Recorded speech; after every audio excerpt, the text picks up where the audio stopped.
గుంటూరులో మహిళపై దాడి రాజకీయ రంగు పులుముకుంది. టీడీపీ వైసీపీ నాయకుల మధ్య మాటల యుద్ధం కొనసాగుతోంది. అరాచకాలకు పాల్పడితే పార్టీ నేతలను సహించలేదని టీడీపీ అధినేత చంద్రబాబు వార్నింగ్ ఇచ్చారు. దాడికి పాల్పడిన కార్యకర్తను సస్పెండ్ చేశారు. దాడి ఘటనపై ఎమ్మెల్యే గల్లా మాధవి స్పందించారు. హేమైన ఘటన అన్నారామె. నిందితులను కఠినంగా శిక్షించాలని పోలీసులను కోరారు. ఫిర్యాదు అందిన వెంటనే చర్యలు తీసుకోమని చెప్పామని గుర్తు చేశారు.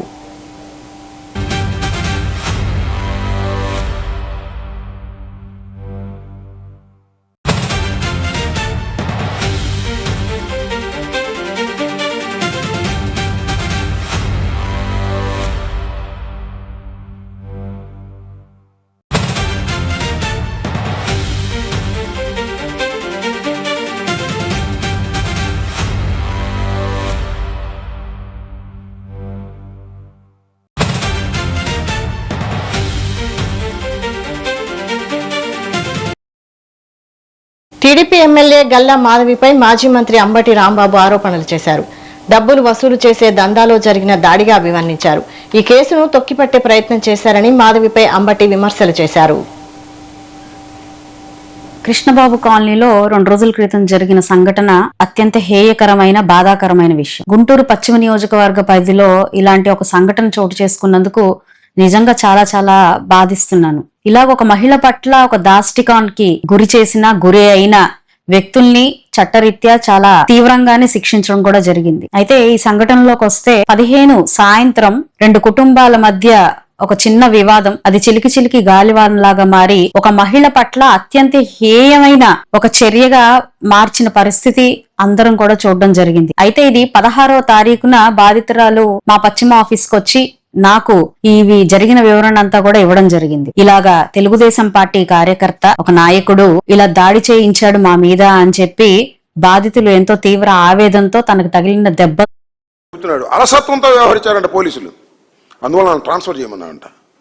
అంటే అలసత్వంలో వ్యవహరిస్తే ట్రాన్స్ఫర్ చేస్తావా అంటే ట్రాన్స్ఫర్ చేస్తే అక్కడ అలసత్వంగా చేయరా? అసలు అలసత్వంగా వ్యవహరించింది సారు మీ ఎమ్మెల్యే గారు. పాపం పోలీసుల మీద పడతారు. నాకు తెలుసు అయ్యా, పోలీసులందరికీ మనం చేస్తున్నా, చివరికి మీ మీదే పడి తాటికాయి. చంద్రబాబు చేతులు నిలుపుకుంటాడు, ఎమ్మెల్యేలు చేతులు నిలుపుకుంటారు. ఎమ్మెల్యేలు చెప్పినట్టుగా మీరు చేయటం, తర్వాత మీరు బలైపోవటం. ఇవాళ ట్రాన్స్ఫర్ చేస్తారంట. నిజంగా తప్పు చేస్తే ట్రాన్స్ఫర్ చేస్తే ఏమైంది అని చెప్పండి. నిజంగా తప్పు చేస్తే సస్పెండ్ చేయాలా? అయినా సస్పెండ్ కూడా చేసేస్తారు. కానీ ఎమ్మెల్యే గారిని కాపాడే కార్యక్రమాలు చేస్తున్నారు. చెయ్యవలసింది మీరు, మీ తెలుగుదేశం ప్రభుత్వం, మీ తెలుగుదేశం కార్యకర్త, మీ శాసనసభ్యురాలు, మీ హోంమంత్రి.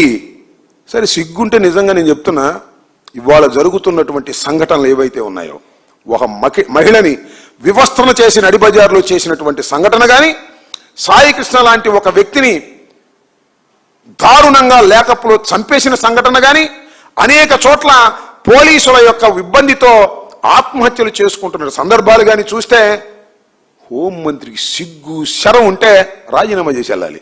ఆమెకి సిగ్గు లేదు, శరం లేదు, రాజీనామా చేసే ప్రశ్న లేదు. దాన్ని పట్టుకుని ఏలాడుతూనే ఉంటుంది. ఏదేదో పిచ్చి పిచ్చిగా మాట్లాడేటువంటి కార్యక్రమాలు చేస్తున్నారు. ఇది చాలా దారుణమైన అంశం. చంద్రబాబు నాయుడు గారు కూడా ప్రజలకు అసత్యాలు చెప్పేటటువంటి స్థాయికి దిగజారిపోయాడు. ఇవాళ పోలీసు వ్యవస్థ ఎంత దారుణంగా ఉందో అని చెప్పడానికి ఇది ఒక తాజా ఉదాహరణ ఈ సందర్భంగా